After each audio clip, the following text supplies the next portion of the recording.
verses 37 and 38.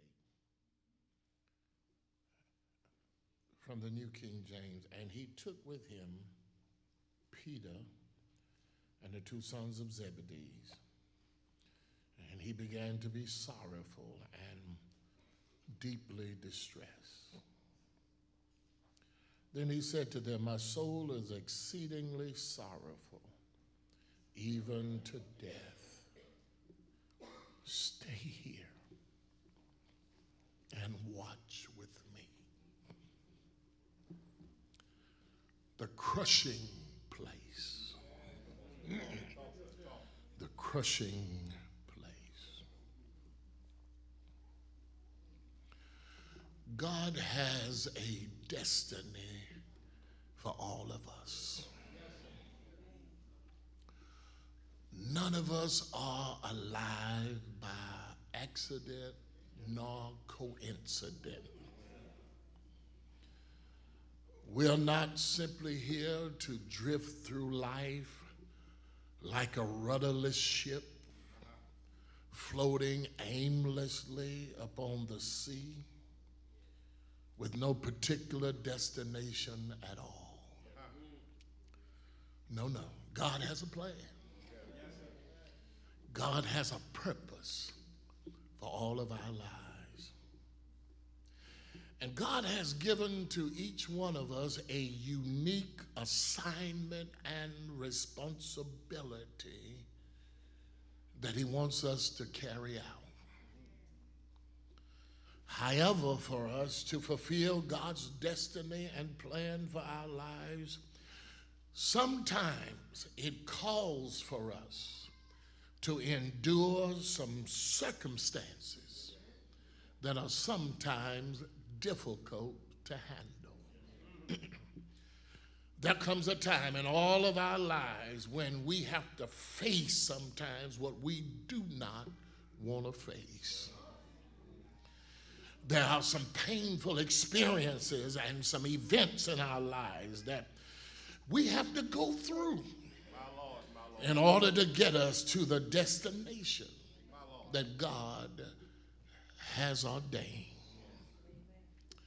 But however, if we try to circumvent the process, if we try to take the shortcut, or if we attempt to avoid it altogether, we may gain temporary satisfaction. But honey, in the long run, it will only stunt our growth and stop us from living out his purpose in our lives. Listen, let me tell you something. If we expect to reach the destiny of God, that means you've got to be able to handle the undesirable moments that all of us are going to go through. Because, you see, it is our faith in God that requires of us to have a willingness to go with God, even in the areas of suffering, in order for him to accomplish his greater good. How can we make this line up with our concept of Jesus? A depressed Jesus? A sad Jesus? A hurting Jesus? How can a depressed Jesus help me when I'm depressed? How can a hurting Jesus lift up my bowed down head when I'm hurting? How can a sad Jesus give me any joy? And yet Jesus says, I am so sad and I am so sorrowful and I'm so depressed that I feel as if I could die. Now that doesn't line up with our concept of Jesus.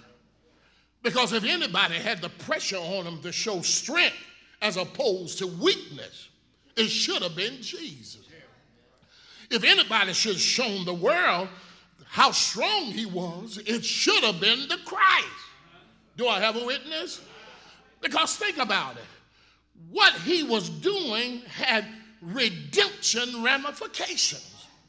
What Jesus was doing was linking sinful man to a holy God.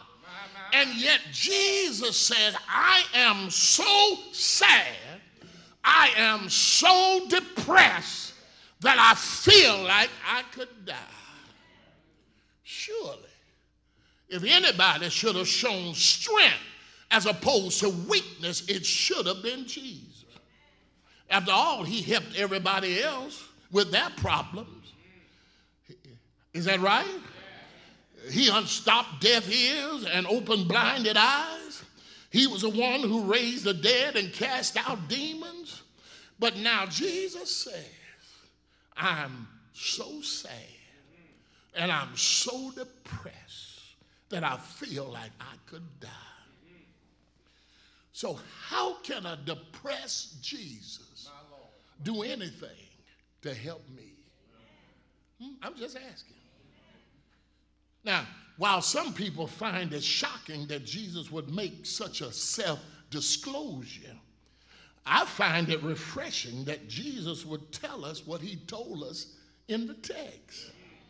Because I thank God for Jesus, who was honest enough and transparent enough to tell us how he really felt.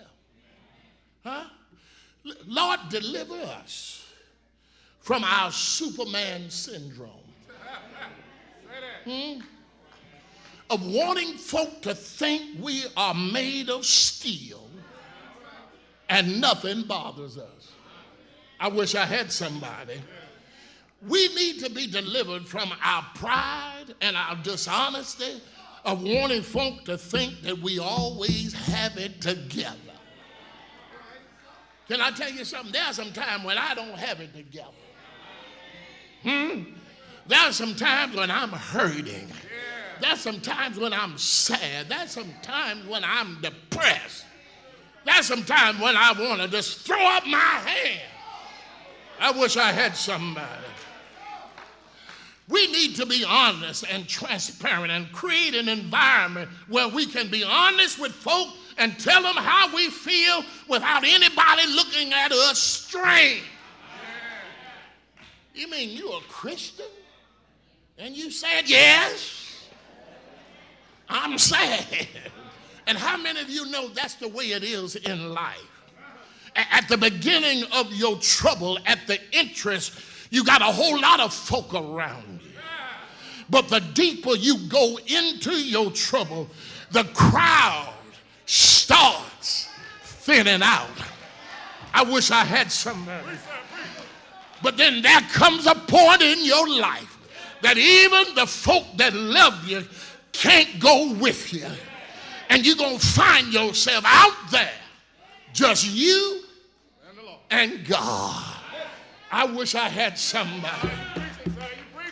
I need somebody to understand that there are going to be some hallways and some doors and some corridors that you got to walk through by yourself. Do I have a witness? Listen, the hallway of death, you got to walk through it by yourself. The hallway to judgment is a door that you got to go through by yourself. I wish I had somebody. And even when a loved one dies, in a sense, that's a door that you got to go through for yourself. Because you may have loved ones around you, you may have friends around you, but honey, they can't feel what you feel. You got to go through it by, have mercy, yourself. It's a place of solitude. Sometimes in life, God will allow us to get to a point where it's just God and us. Huh? But I ain't got no problem with that combination. Huh? Is there anybody else in here? I ain't got no problem with that combination.